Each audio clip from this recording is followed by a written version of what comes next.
The stars looked peaceful through the window of the medical bay. Dr. Kate Sullivan checked the monitors one more time before heading to the next patient.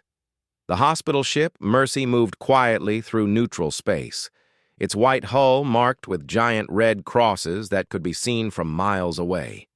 Everyone in the galaxy knew what those symbols meant. Medical ship, non-combatant, protected by every law that civilized species followed. Commander Jack Morrison walked down the main corridor, nodding to the nurses and doctors who passed him. He had served on military vessels before, but he preferred this assignment. Here, they saved lives instead of taking them. The ship carried 847 medical staff. In the patient bays, 1,200 civilians rested in beds. Most were miners from Colony 7 who had caught a terrible plague. Others were refugees from the border conflicts, children with fevers, elderly people with broken bones, pregnant women who needed care. "Commander, we're 3 hours from Colony 7, said Lieutenant Amy Carter from the communications station. She was young, barely 24, and this was her first assignment out of medical school. She worked as a medical technician but also helped with ship communications during her shift. Jack smiled at her. "Good. Tell Dr. Sullivan to prepare the quarantine section. We'll need it ready when we arrive." The ship hummed with its normal sounds. Machines beeped. People talked quietly. Someone laughed in the cafeteria. It was a good ship with good people. Jack felt proud to command the medical operations here. Kate finished checking on a little boy named Tommy who had a broken leg. His mother sat beside his bed, holding his hand. "The bone is healing well," Kate told her. "He'll be running around again in a few weeks." The mother's eyes filled with tears of relief. "Thank you, doctor. Thank you so much." Kate patted her shoulder and moved to the next patient. This was why she became a doctor. This moment right here, when she could tell a scared mother that her child would be okay. The alarm didn't sound at first. There was just a strange shimmer in space outside the windows. Then 3 massive ships appeared out of nowhere, their dark hulls blocking out the stars. Vraxian destroyers. Jack's blood went cold. "All channels, broadcast our status," he shouted. Amy's fingers flew across her console. "Attention, Vraxian vessels. This is the hospital ship Mercy. We are a non-combatant medical vessel operating under galactic law.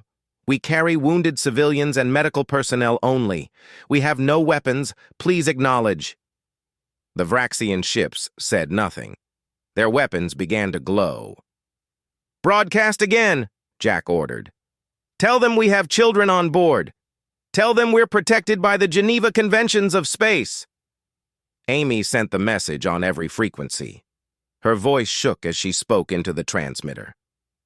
"Vraxian vessels, we are a hospital ship. We have children. We have sick people. Please respond. Please." On the lead Vraxian destroyer, Admiral Krethvar listened to the human pleas. His officers looked at him, waiting for orders. One of them spoke carefully. "Sir, they are a medical vessel. Galactic law forbids." "I know what the law says," Krethvar interrupted. "And I know that humans hide weapons everywhere. They're probably carrying military supplies to their colonies. Fire all weapons." The first blast hit the Mercy's engine section. The ship lurched sideways. Kate fell against a wall. In the patient bays, people screamed. Equipment crashed to the floor. Tommy's mother threw herself over her son's bed to protect him. Jack grabbed the ship-wide intercom. "All personnel to escape pods! This is not a drill! Get the patients to the pods now!" But there wasn't time. The second blast tore through the medical bays. Metal twisted and screamed. The hull cracked open and the void of space rushed in. Kate saw her patients pulled toward the breach. She grabbed onto a bed rail, watching in horror as people she had treated just minutes ago were sucked into the darkness. Amy ran toward the escape pod bay, helping an elderly man who moved too slowly. Other crew members carried children, pushed wheelchairs, dragged the injured. The ship shook with each new blast. Lights flickered and died. Emergency systems kicked in, bathing everything in red light. 18 people made it to escape pod 7. Amy shoved the elderly man inside and jumped in after him. She hit the launch button, and the pod shot away from the dying ship. Through the small window, she could see the Mercy breaking apart. Pieces of hulls spun away into space. Bodies floated in the void.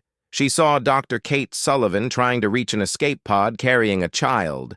Then the section exploded. Amy screamed.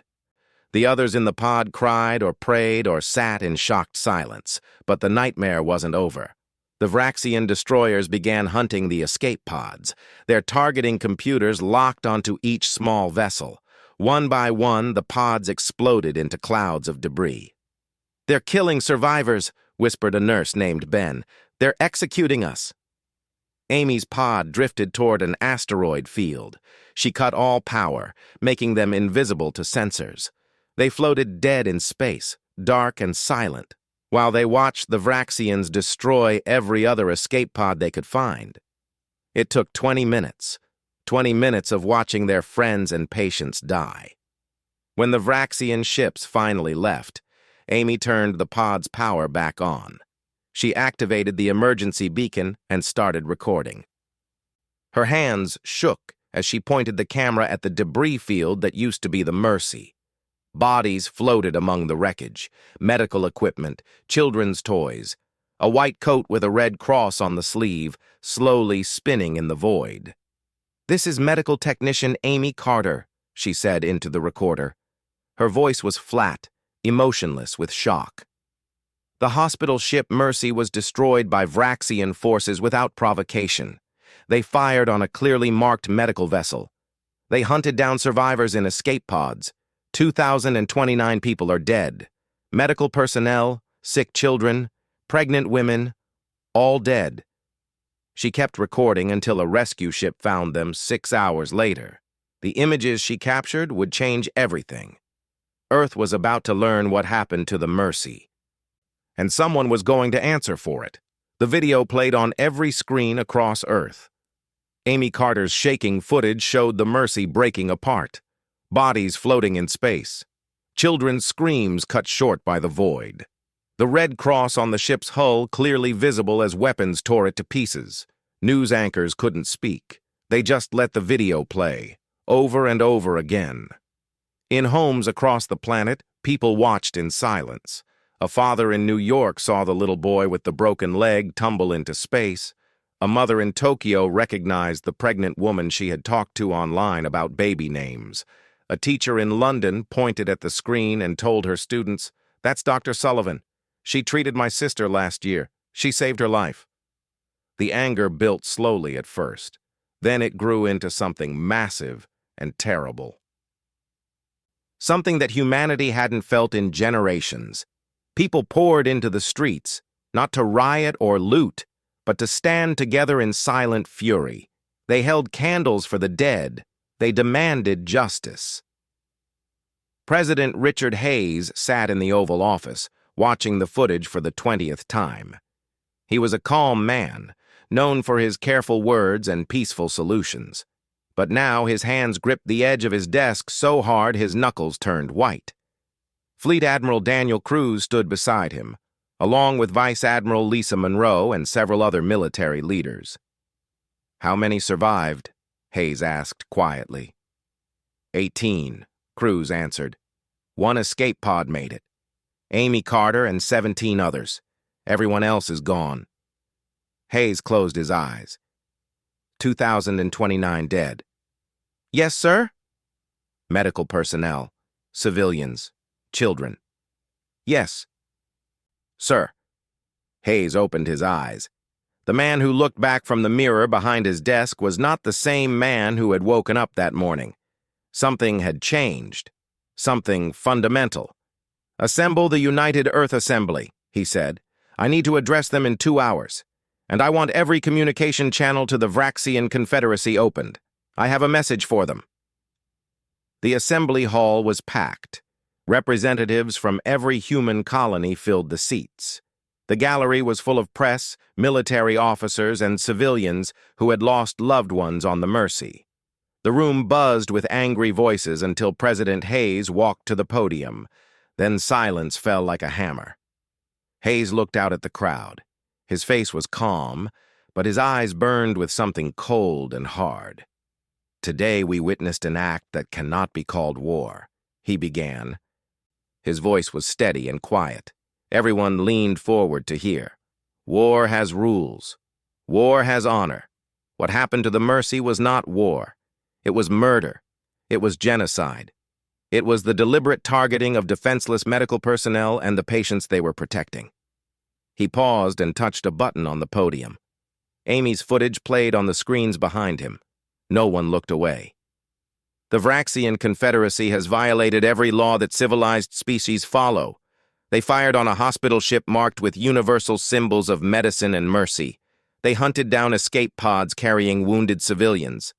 They showed no honor, no mercy, no humanity." Hayes leaned forward, his hands flat on the podium. "I am giving the Vraxian High Council 48 hours. They will surrender Admiral Krethvar and every officer involved in this massacre. They will face trial for war crimes. The Vraxian Confederacy will pay full reparations to the families of the dead. They will issue a formal apology and adopt strict protections for medical personnel into their laws." His voice dropped lower, harder. "If they refuse, we will come for them, not to conquer, not to occupy, but to deliver justice. And we will not stop until every person responsible for this atrocity stands trial." The assembly erupted in applause. It wasn't the polite clapping of politicians. It was the roar of a wounded animal ready to strike back. In the Vraxian High Council chambers, the members watched Hayes's speech with amusement. Their species had dominated this region of space for centuries. Humans were newcomers, weak, untested in real war. The Vraxian spokesperson gave an interview later that day. He smiled for the cameras. "The humans are upset about losing one small ship, we understand. But they should have kept their vessel in their own space. The Mercy entered a contested zone. These things happen in war. We will not be surrendering our honored Admiral Krethvar to human justice. Their threats are meaningless." Admiral Krethvar himself appeared on Vraxian news networks. He wore his medals proudly and spoke with confidence. "I did what was necessary to protect Vraxian interests. The humans claimed their ship was unarmed, but how could we know? They are clever. They hide weapons everywhere. I made the right tactical decision. I would do it again." Back on Earth, Fleet Admiral Daniel Cruz watched these interviews with Vice Admiral Lisa Monroe. They sat in a secure conference room deep below the Pentagon. With them were Commodore Kevin Wright, the tactical genius who planned their operations, and Admiral Brandon Cole from Naval Intelligence. "They think we're weak," Lisa said quietly. "Good," Daniel replied. "Let them think that for 48 more hours."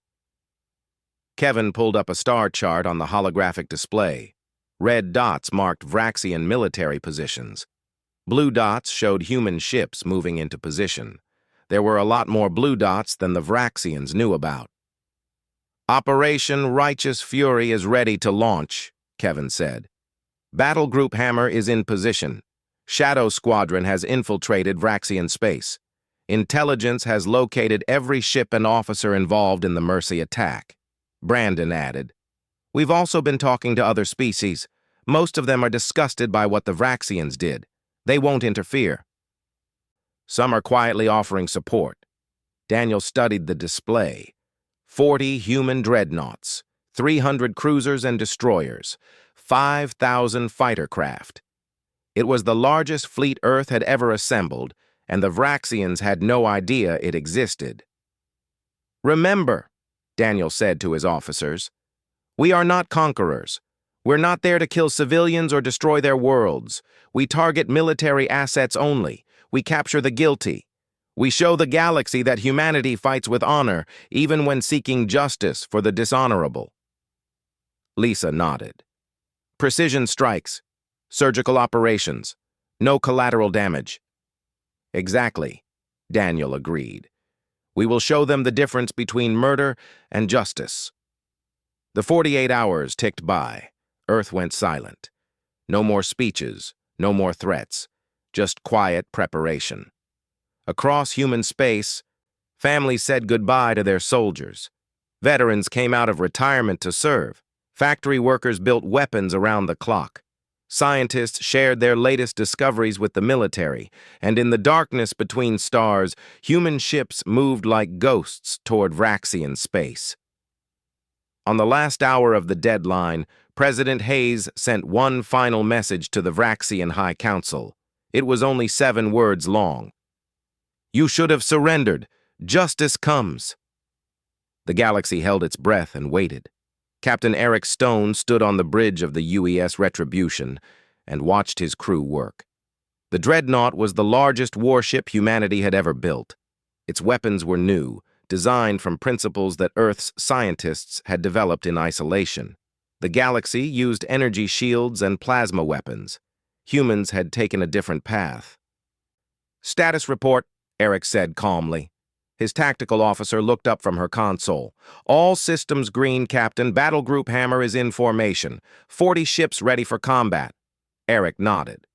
Around the Retribution, 39 other human warships maintained perfect formation. Cruisers, destroyers, carriers with their fighter squadrons ready to launch.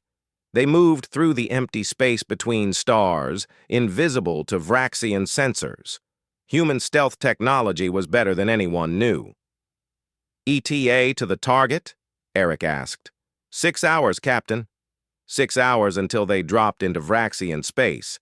6 hours until the galaxy saw what happened when you murdered medical personnel. Eric thought about the Mercy, about Dr. Kate Sullivan pulling a child from a burning ward, about Commander Jack Morrison ordering his crew to save the patients first, about all those people who died trying to help others. He would not fail them. In another part of space, Commander Ryan Foster checked his equipment one more time. His team, Shadow Squadron, wore black armor that bent light around them. They carried weapons that fired silent projectiles, devices that could hack any computer system, tools for infiltration and extraction. "Sound off," Ryan ordered quietly through his helmet comm. "Martinez here, ready. Brooks here, ready. Patterson here, ready." 12 voices confirmed. 12 of humanity's best special operations soldiers. Their mission was simple but dangerous. Infiltrate Vraxian space, locate Admiral Krethvar, track every ship and officer involved in the Mercy massacre, and when the time came, capture them alive. Lieutenant Amanda Brooks checked her assault rifle. Her sister had been a nurse on the Mercy. Amanda had watched the footage 50 times, looking for her sister's face in the chaos. She never found her, just floating bodies and burning metal. "Brooks, you good?" Ryan asked, seeing her pause. "I'm good, Commander. Let's go get them." Their ship, a small stealth infiltrator, slipped across the Vraxian border without triggering a single alarm. Human technology was strange to other species. Earth had been isolated for so long that their science went in different directions. They didn't have better shields or faster engines, but they had better stealth, better computers, better weapons at certain ranges. Meanwhile, the Vraxian Confederacy scrambled to understand what was happening. Their long-range sensors picked up unusual activity near their borders. Human merchant ships seemed to be fleeing the region. Military vessels appeared and disappeared on their scopes. Something was wrong, but they couldn't figure out what. High Commander Vrathkor sat in the Vraxian military headquarters, studying reports. He was old and experienced. Unlike the politicians, he took threats seriously. "Where are the human fleets?" he demanded. His intelligence officer hesitated. "We don't know, sir. Our best estimate is that Earth has maybe 30 capital ships. We've tracked about 15 of them moving away from our borders. The others seem to be scattered across human space." "That seems wrong," Vrathkor said slowly. "Humans just had 2,000 of their people killed. They should be massing forces, not dispersing them." "Perhaps they know they cannot win, sir. Perhaps this is all bluster." Vrathkor wasn't convinced. but he had no evidence to argue with. The sensors showed what they showed. Maybe humans really were that weak. Admiral Krethvar celebrated his victory on the flagship destroyer Vengeance. His officers threw a party. They drank and laughed about the weak humans who thought their little hospital ship deserved protection. Some of the younger officers felt uncomfortable, but they stayed quiet. Krethvar was a hero now. The military faction loved him. A reporter from Vraxian state media interviewed him for the evening broadcast. "Admiral, do you have any response to Earth's threats?" Krethvar laughed. "Let them come. Let them see what real warriors can do. We've fought and won a dozen wars. They're children playing with toys." What Krethvar didn't know was that 3 of his ship's crew were not Vraxian. Ryan Foster's team had replaced 3 maintenance workers 2 days ago. The real workers were unconscious in a supply closet. The human infiltrators wore holographic disguises and moved through the ship freely, planting tracking devices and mapping the layout. "Target located," Ryan whispered into his comm. "Krethvar is on the Vengeance, transmitting coordinates now." Back on Earth, Commodore Kevin Wright received the data. He sat in a command center surrounded by holographic displays showing the entire theater of operations. Red dots marked Vraxian positions. Blue dots showed human forces. Green dots marked the specific targets, every ship and officer involved in the Mercy attack. "We have confirmation on all primary targets," Kevin told Fleet Admiral Daniel Cruz through a secure channel. "Shadow Squadron is in position. Battle Group Hammer is ready. Support fleets are standing by." Daniel looked at the clock. The 48-hour deadline had expired 6 hours ago. Time to show the galaxy that humanity kept its word. "All units, this is Admiral Cruz," he said into the fleet-wide channel. "Operation Righteous Fury is a go. Remember your orders. Military targets only. Capture Krethvar and his officers alive. Show no mercy to the guilty, but harm no innocents. Make them understand that justice has arrived." Across human space, 40 battle groups received the order simultaneously. Thousands of ships began moving toward their targets. It was the largest military operation humanity had ever attempted. And it happened in perfect coordination. Captain Eric Stone smiled grimly as the Retribution's engines powered up to full. "Helm, take us in. All weapons, stand by. Communications, open a channel to the Vraxian 4th Fleet." "Channel open, sir." Eric's voice went out across space, broadcasting on all Vraxian military frequencies. "Attention, Vraxian 4th Fleet. This is Captain Eric Stone of the United Earth ship Retribution. You fired on a hospital ship. You murdered medical personnel and defenseless civilians. You violated every law of war. Surrender now and you will face trial. Resist and you will face justice of another kind. You have 2 minutes to decide." In the Vraxian command center, alarms began screaming. Sensors suddenly showed human ships everywhere. Not 15, not 30. Hundreds of them. Appearing out of nowhere like ghosts, becoming solid. High Commander Vrathkor stared at the display in horror. Where did they all come from? His intelligence officer had no answer. He just stared at the numbers. 400 human warships, maybe more. It was impossible. Earth shouldn't have that many ships. They were a young species, a peaceful species. Except they weren't peaceful anymore. The 2 minutes expired. The Vraxian 4th Fleet powered their weapons and prepared to fight. They were proud warriors. They would not surrender to humans. Captain Eric Stone received their response and nodded slowly. "Understood.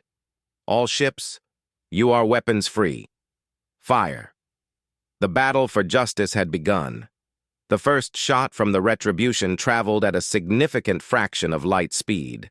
It was a solid metal slug, nothing fancy, just mass and velocity. Physics did the rest. The projectile hit the Vraxian destroyer's shields and punched through them like they weren't there.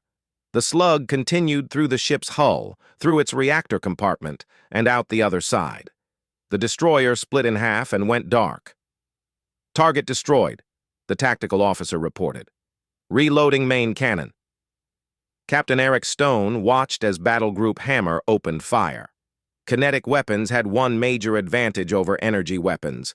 They couldn't be blocked by conventional shields. The Vraxians had spent centuries perfecting shields against plasma and lasers. They had nothing that could stop a chunk of metal moving at relativistic speeds. The Vraxian Fourth Fleet tried to return fire. Their plasma cannons lit up space with brilliant colors. But human ships moved differently than Vraxian ships expected. They dodged with sudden bursts of thrust.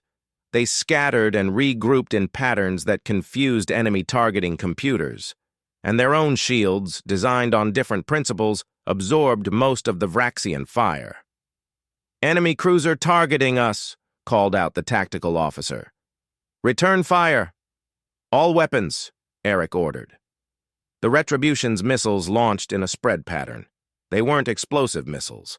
They were kinetic kill vehicles, each one adjusting its course to hit critical systems. Engine blocks, weapons arrays, command bridges. The Vraxian cruiser shuddered as impacts tore through its hull. It drifted, powerless but intact. The crew would survive. "Target disabled, sir." "Good. Next target." In orbit around Vraxis Prime, the Vraxian capital world, Admiral Krethvar watched the battle reports with growing horror. The Fourth Fleet was being destroyed, not slowly, over days of fighting, but in minutes. Human ships tore through his people's defenses like they were made of paper. "Get me the High Council," he demanded. "We need reinforcements, all of them." But reinforcements were having their own problems. Across 17 star systems, human battle groups attacked simultaneously.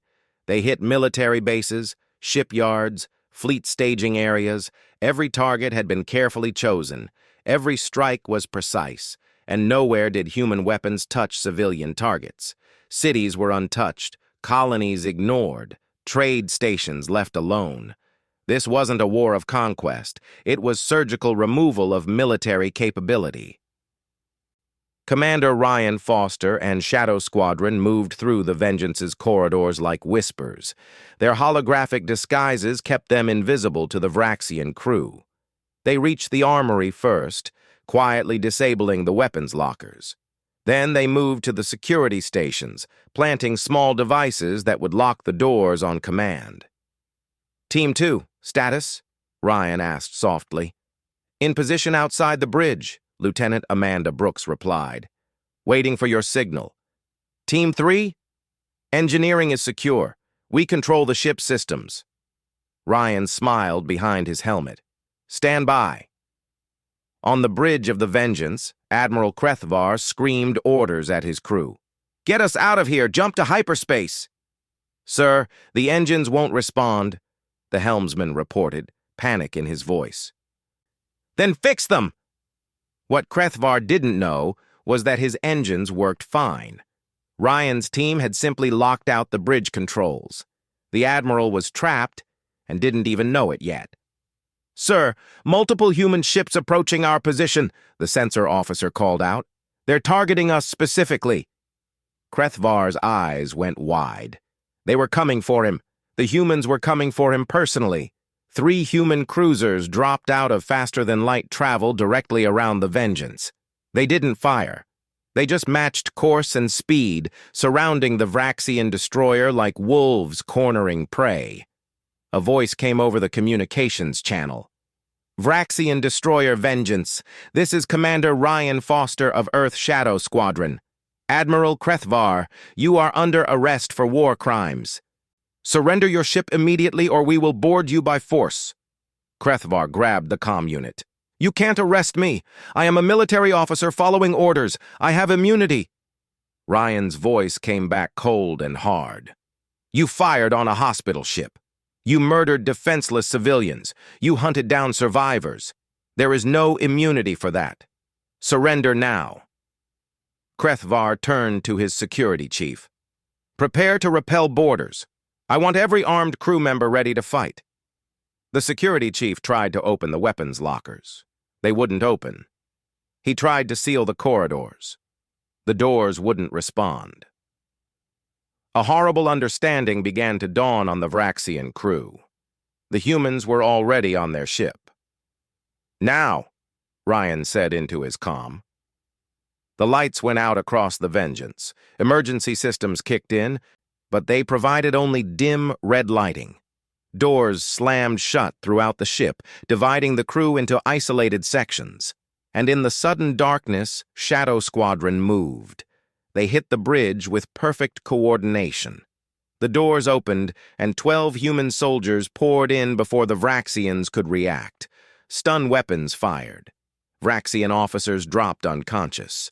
Admiral Krethvar reached for his sidearm, but Lieutenant Amanda Brooks was faster. She crossed the bridge in 3 steps and slammed him against the wall, her rifle pressed to his chest. "For the mercy," she said quietly. Then she hit him with the stun weapon. Krethvar collapsed. Amanda zip-tied his hands behind his back and dragged him toward the exit. "Target secured. Extracting now." Across the bridge, Ryan's team secured the other officers. The ones who had been present during the Mercy attack. The ones who had followed Krethvar's orders without question. They would all face trial. "Good work, people," Ryan said. "Let's go home." The battle lasted 3 days in total. Not because the Vraxians fought well, but because there were so many targets spread across so many systems. Human forces moved methodically from one objective to the next. They disabled ships rather than destroying them when possible. They accepted surrender from any unit that offered it. The Vraxian Third Fleet surrendered after watching the Fourth Fleet get annihilated. The Fifth Fleet tried to run, but was cornered in the Kelric system and disabled. The Second Fleet fought to the last ship and was destroyed for their trouble. Lieutenant Chris Martinez stood at his tactical station aboard the Retribution and watched another Vraxian cruiser go dark. He had fired weapons for 3 straight days. His hands hurt from gripping the controls, but every time he wanted to rest, he thought about the Mercy, about the medical technicians and nurses and doctors who died trying to help people. "Target neutralized," he reported. "Moving to next objective." Captain Eric Stone nodded. "Well done. Stay sharp. We're not done yet." But they were close. The Vraxian military was broken. 70% of their fleet was destroyed or disabled. Their shipyards were rubble. Their military bases were ruins. And the most important part, every ship and officer involved in the Mercy attack had been captured or destroyed. In the Vraxian High Council chambers, the members sat in stunned silence. They had lost, not just a battle, not just a fleet. They had lost the war in 3 days. A war they had started by attacking a hospital ship. High Commander Vrathkor stood before them. The old warrior looked tired. "We have no choice," he said quietly. "We must surrender. The humans have shown they can destroy us completely if they wish. But they haven't targeted our worlds. They haven't killed our civilians. They fight with honor, which is more than we did." The head of the council, Elder Shrath, nodded slowly. "Contact Earth. Tell them we surrender unconditionally. Tell them we will cooperate with their justice system. And tell them," he paused, shame in his voice, "tell them we were wrong." The message went out to all human forces. The Vraxian Confederacy surrendered. The shooting stopped. Captain Eric Stone sat in his command chair and let out a long breath. Around him, his crew cheered. But Eric didn't cheer. He thought about the cost. 127 human service members had died in the 3 days of fighting. They had families, friends, people who loved them. They deserved to be remembered just as much as the people from the Mercy. "Communications, send a message to Fleet Admiral Cruz," Eric said. "Battle Group Hammer reports mission complete. Justice has been served." The courtroom was not on Earth or Vraxis. It was built on neutral ground, a space station that belonged to no single species. President Richard Hayes had insisted on this. Justice needed to be seen as fair, not revenge, so he invited judges from a dozen different species to observe and participate. The Vraxian defendants would receive a proper trial. The gallery was packed, reporters from hundreds of worlds, diplomats, military observers, survivors from the Mercy, families of the dead. Everyone wanted to see what happened when someone violated the most basic laws of civilized space. Admiral Krethvar sat in the defendant's chair, flanked by his officers. He wore his military uniform but no medals. His hands were free. The humans didn't need restraints. Where would he run? 47 other Vraxian officers sat in rows behind him, all of them looking straight ahead with blank faces. The head judge, a four-armed species called the Threll, stood to read the charges. Admiral Krethvar, you stand accused of war crimes, specifically the deliberate targeting of a clearly marked medical vessel, the murder of non-combatant medical personnel, the hunting of survivors in escape pods, and the deaths of 2,029 protected persons. How do you plead? Krethvar stood slowly. For a moment, it looked like he might fight, might argue.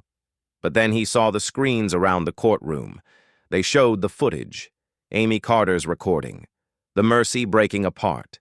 Medical staff dying in space. Children screaming. Guilty, he said quietly. A shocked murmur ran through the courtroom. His own lawyers looked surprised, but Krethvar continued. I gave the orders. I knew it was a hospital ship. I knew they were protected by law. I ordered my ships to fire anyway. And when they tried to escape, I ordered my ships to hunt them down.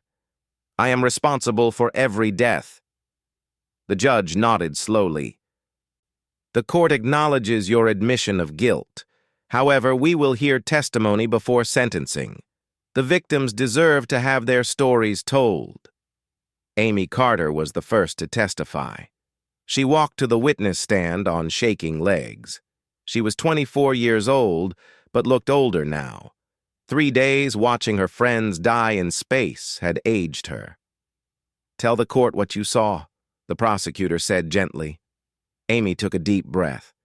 We were responding to a plague outbreak on Colony 7, 1,200 patients on board, most of them minors and their families. We had children with broken bones, pregnant women, elderly people who needed surgery.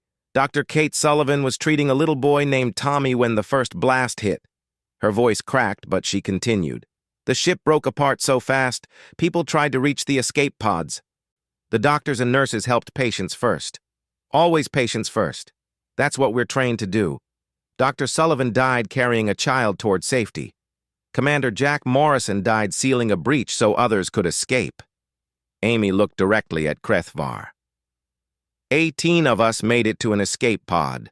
We watched from the asteroid field as your ships destroyed every other pod. We watched you murder people who had surrendered. People who were floating in space in nothing but medical gowns. And you hunted them like animals. Krethvar closed his eyes but said nothing.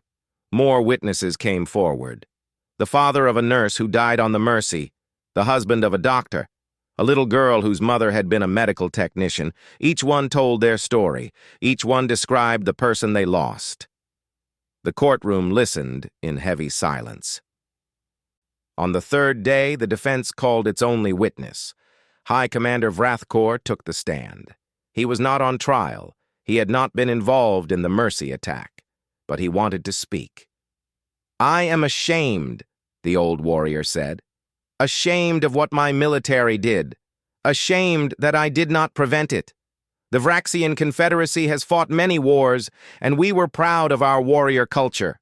But there is no honor in what happened to the Mercy.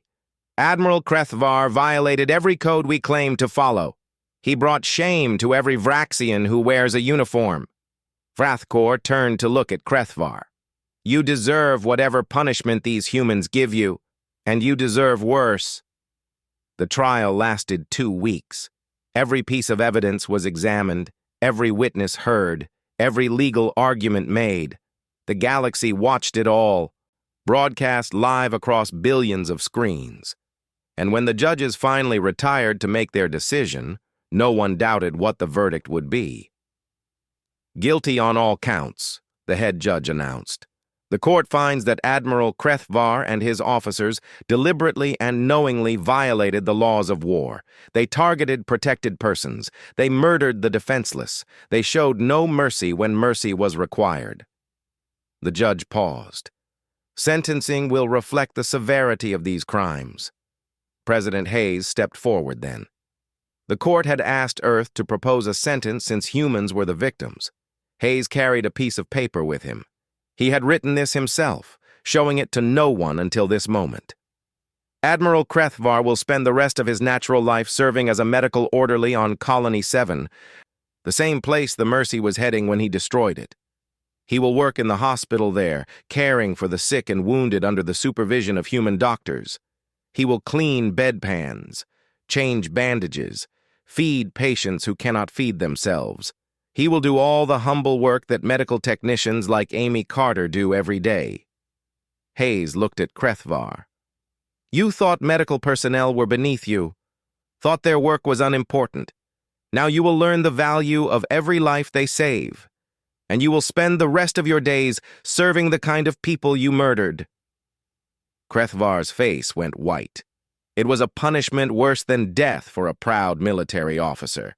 But it was also perfectly just. The other officers received similar sentences, assigned to various medical facilities across human space. They would spend their lives helping instead of hurting. The Vraxian Confederacy paid its reparations not in money, but in service. For the next 50 years, Vraxian hospital ships would respond to medical emergencies anywhere in the galaxy. They would save lives to make up for the lives they had taken. The entire species would carry the burden of what Krethvar did. 6 months after the trial, a memorial was unveiled in Earth orbit. It was built from pieces of the Mercy's hull, twisted metal turned into something beautiful. 2,029 names were carved into it. Every person who died, every doctor, nurse, technician, and patient. Their names would shine in the light of Earth's sun forever. Fleet Admiral Daniel Cruz attended the ceremony. So did Captain Eric Stone, Commander Ryan Foster, and Lieutenant Amanda Brooks. President Hayes gave a speech, but it was short. The memorial spoke for itself. After the ceremony, Amy Carter stood alone before the memorial, running her fingers over the names. Dr. Kate Sullivan, Commander Jack Morrison, Ben the nurse, so many others. We didn't forget you, she whispered. Justice came, just like we promised. A new hospital ship floated nearby. It was larger than the old Mercy, better protected, but it still carried the same red crosses on its hull, and it bore the same name, Mercy. Lieutenant Kelly Morrison commanded the new ship. She was Jack Morrison's daughter, following in her father's footsteps. On her first day as captain, she had visited Amy at the memorial. I'm scared, Kelly admitted. What if it happens again? Amy had smiled sadly. It won't. The galaxy knows now. You don't attack medical ships. You don't harm the people who heal, because if you do, humanity will come for you, and we will bring justice. The new Mercy left dock the next day, heading out to answer a distress call. It carried a full complement of doctors and nurses, medical technicians and surgeons, people ready to save lives. And protecting them was an escort of 5 human warships, a reminder to anyone who saw them that these healers were under Earth's protection. In his office, Admiral Daniel Cruz reviewed the final casualty reports from the war. 127 service members killed, thousands wounded. But the mission was complete. Every person responsible for the Mercy massacre had faced justice. The Vraxian military was reformed. The galaxy had new respect for humanity's resolve. Cruz thought about the price. Was it worth it? 2,029 dead on the Mercy. 127 dead in the war that followed. Too many good people gone. But then he thought about the new Mercy sailing safely through space, about the Vraxian hospital ships saving lives across the galaxy, about every species now knowing that medical personnel were sacred and protected. Yes, he decided, It was worth it. Justice always was. The galaxy had learned an important lesson. Humanity would explore in peace, trade in friendship, offer help to those in need.